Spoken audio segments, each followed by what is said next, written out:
Hello and welcome to EDHREC's Upping the Average. If you're looking to start playing with a commander right away and don't want to overthink all of the cards that go into the 99, then EDHREC has the perfect feature for you, the Average Deck feature, which compiles data from a bunch of different deck lists online to provide you with a quick and easy deck list so that you can start playing with them right away. And this is a really good start to a deck. But what we want to do here on Upping the Average is take that good start and make it a great start by just making a couple of quick tweaks and swaps to that original average deck list. On this episode, we're looking at none other than the vampire progenitor himself, Edgar Markov. Edgar Markov is a 6-mana 4/4 legendary vampire knight with the Eminence ability. Whenever you cast another vampire spell, if he's in the command zone or on the battlefield, you'll create a 1/1 black vampire creature token. He also has First Strike and Haste, and whenever he attacks, we put a +1 counter on each vampire we control, including himself. The name of the game here is simple. Lots and lots of vampires, especially ones that pump up or reward our board full of tons and tons of tokens. As always, any swaps that we make to this original average deck will be either cost neutral or help lower the overall price of the deck. If you got those spicy expensive cards, totally play them. But sometimes the wisest place to put our money is with hidden gems or with some budget cards that still synergize really nicely with our commander and can help it pack a huge punch. Alright, let's get to it. First things first, let's load up the average deck list for Edgar Markov and put it into the Architect deck building website. This is a tight list. I really like this average deck. If this is your starting point, Edgar's going to treat you very well. He plays tons of vampires to completely aggro the table to bits. Best of all, a bunch of these vampires completely buff each other, from Cordial Vampire to Captivating Vampire to Bloodline Keeper. And frankly, a single Sanctum Seer or Malakir Bloodwitch are going to completely blow the table out of the water. But let's see what we can do to make some improvements. There are 3 points I'd like to address for the swaps we make to this list. First, precon holdovers. Second, mana curve. And third, the deck's longevity. First things first, the precon effect is in full force here. Cards are showing up here purely because they came in the precon deck with Edgar. Take, for example, Sanguine Bond. It's a life gain card that really doesn't have any business being in a vampire tribal deck. It was in the original precon to assist the other optional commander, Lycia, Sanguine Tribune. But it has no business here, so we gotta toss it. I actually feel the same way about Blind Obedience. The life gain isn't really what we're about, and while it's nice to offset enemy tempo by tapping any new creatures they play, if our goal is to make sure that there aren't any blockers in the way of our army so that we can continue to hit people, we have better choices than this. Finally, Blade of the Blood Chief. Sorry Blade, but this is a go wide deck, not a go tall deck. Play this in other vampire commander decks, but here we'd rather cast several vampires and make a lot of tokens and pump them all up, rather than just having one big vampire. And that really is the basic game plan. An Anthem will deal more damage than this equipment.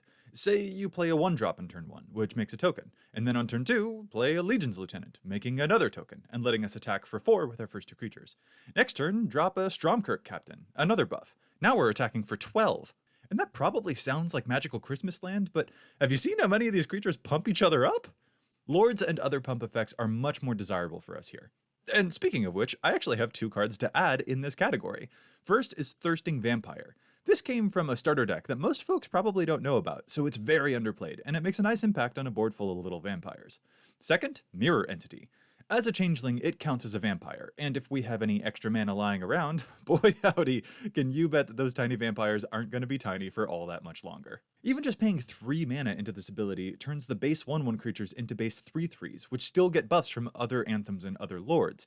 This represents a lot of additional damage, and it makes every additional vampire we cast that much more deadly. I've got 2 more non-creature anthem effects to recommend here too, actually. One of them isn't necessarily budget, it's about $5, but the other one is very budget, and both are very underplayed for Edgar Markov. First, Shared Animosity. Good grief, this will do a lot of damage. If we just play 2 vampires, we have 4 creatures, and attacking with 4 creatures means we get an additional 12 damage on board. If we attack with 6 creatures, we get an additional 30. This is like a coat of arms, but just for us, and it's glorious. The other pump effect, Mercadia's Downfall. This gives attacking creatures a boost for each non-basic land the defending player controls. I can't remember the last time I played a commander game and didn't see a player with less than 3 basic lands. Even monocolor decks tend to run a lot of non-basics, from Reliquary Tower to Bojuka Bog to Emeria the Sky Ruin. I've gotten a +8/+0 off of this spell before. Your army of 1/1s will absolutely thank you if you bring them Mercadia's Downfall. And actually, as long as I'm talking about pump effects, I have to address one that's showing up in this list that I don't really like. Stensia Masquerade looks like another Rakish Heir, but it's not. Rakish Heir is 2 bodies for 1, and they pump up. Stensia Masquerade is slow, provides us no bodies, and the first strike bonus is kinda minimal. This is a very bad card to draw in the late game. I'd rather use the Mercadia's Downfall, so let's cut this to make room. Alright, now we're on to our second point, mana curve. Real talk, as you tune the Edgar Markov list more and more, you may find that Edgar himself becomes the top of the mana curve. I know the old adage is that every deck needs ramp and card draw, but this deck has the potential to be so fast that it doesn't really care too much about ramp. In fact, ramp might just get in the way of the aggressive strategy. This deck thrives on a low mana curve. A 1-mana vampire and a 5-mana vampire still each just make us a 1/1 token. The more creatures we have, the more potent those anthem effects become, especially as they begin to compound upon each other. Saving up mana for one big spell just isn't this deck's MO, so that's the next thing for us to be mindful of when we make some cuts. In fact, I'm going to actually jump back to an in-person shot for this to help emphasize this point, because this is a commander that takes 1-mana 1/1s and makes them amazing in Commander. How cool is that? To that end, I like Butcher of Malakir, but 7 mana is just yikes. There could be games where we never even get to that number. Additionally, Bloodlord of Vazgoth just jumps out at me as a very unreliable effect for 5 mana. It probably sounds ridiculous to replace these 2 rares with 2 1-mana 1/1s, but again, we might not get to 7 mana. And these actually aren't just 1/1s, they're each 2 creatures that love anthems a whole lot. And honestly, these do so much work, it's almost scary. Viscerous here can help us smooth out draws, especially if our creatures are dying already, to make sure that we don't run out of steam. And Shadow Alley Denizen is crazy good with Edgar. Every time you play a creature, the ones you already have get even more difficult for your opponents to block. Paying attention to mana curve doesn't mean we need to play exclusively 1-drops though. In fact, I see a 1-mana vampire in this list that I don't like very much. I just don't think we need it. Knight of the Ebon Legion is a 1-mana 1/2 with an activated ability and a triggered ability, but they're both kind of shaky, slow, clunky. I just don't think that we'll use it that much. In fact, I think if we're spending our mana on this activated ability, something's probably gone wrong with our primary game plan. And it's also like $2? Yeah, we're cutting this. I'm also going to recommend that we toss the Tithe Drinker. It's got a weird mana cost for a 2-drop, and we frankly have better options at the 2-mana slot than this. I don't just want to cut creatures though, Edgar Markov needs those, we need to keep the creature count high. Looking through the spells though, I do see some distractions. I see a Sorin Planeswalker in this list, and I don't like it. If we play any Sorin, it should be one that pumps our team, not one that lets us play one free vampire.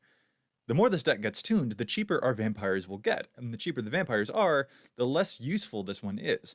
I don't think this is a very wise investment for this vampire deck. The abilities are just too minimal.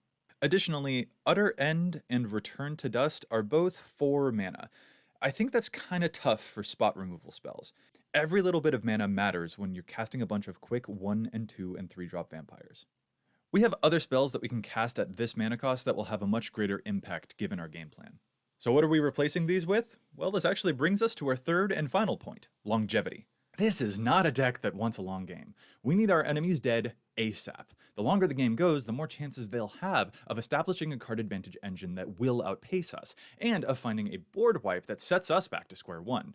However, our first initial wave of aggro is likely not going to deal enough damage to the entire table to be entirely lethal, so the chances are good that someone will find one of those board wipes and set us back, stymieing our aggressive game plan.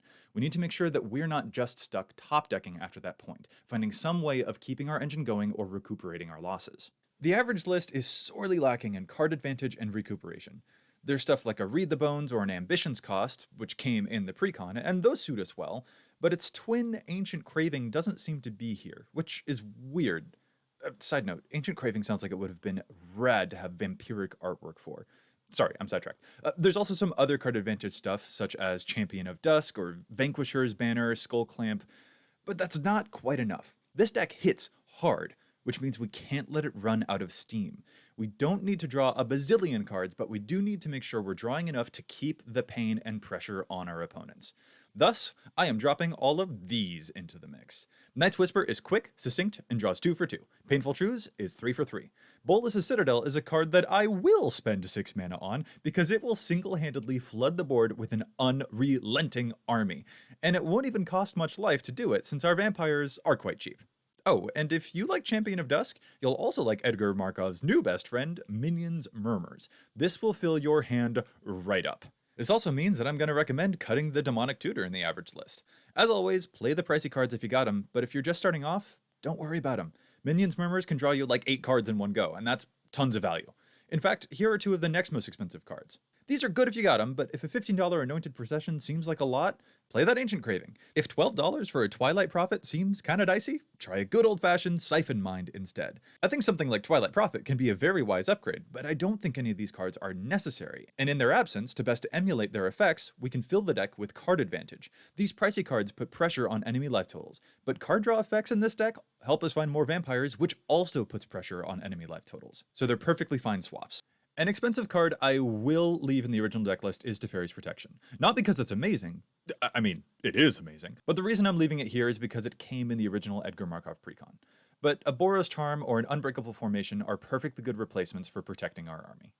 I also can't help but give a side eye to the card Blood Tribute. The more I think on it, no, I don't think we need this spell. 6 mana is a lot, we need to have a creature in play. If we're behind, this spell doesn't help us get back in the game. And frankly, by the time that we get to 6 mana, we should already have done enough damage that this isn't as big a problem. Revival Revenge seems like a better card anyway, but I don't really want to add that. The mana curve on this spell is just really killing me. I'd rather play something that helps protect or recuperate our board. My final 2 additions each attack the concept of longevity in a different manner. Edgar isn't afraid of single target removal. His biggest enemy is a board wipe, which would quash his army, forcing him to rebuild all over again. This means getting those creatures back probably seems like a good move. If you have the money, a wise place to put that money would be a Patriarch's Bidding, but that is expensive, so I'm not going to suggest it. Instead, I submit the simple Phyrexian Reclamation. It probably seems clunky compared to an effect like the Patriarch's Bidding, but remember, Edgar really likes it when we cast the vampires instead of just bringing them back. The final card I think is worth adding goes back to the 2 removal spells that I cut earlier. I don't like 4 mana on spot removal. In fact, I think many of our creatures already provide us with various forms of removal. It might sound a little counterintuitive, but you know what this creature-heavy aggro deck could really use? A board wipe. There's already a Merciless Eviction, but that's about it for mass wipes. If our creatures get wiped out and we have to reset, we'll need the board to be clear for us when we start to rebuild. Pinpoint removal won't do the trick. A wipe will do it instead. I'll opt for the budget-friendly Cleansing Nova here, because it can serve double duty of clearing out unfriendly ghostly prisons if we need our army to get through, or it can help reset the board if we fell behind and need to catch back up. And that gives us the following final deck list, which I hope helps ease the price while still punching up the power from the original average deck. As we say, up with the average but down with the price. A link to the list can be found in the description below with the cuts in the maybe board. So let me know what you think of these swaps to the average Edgar Markov list in the comments below, and leave suggestions for any other cards that you think will help Edgar Markov players take their game to the next level too. And of course, don't forget to let me know which commander you would like to see on the next Upping the Average video. Thanks so much for watching.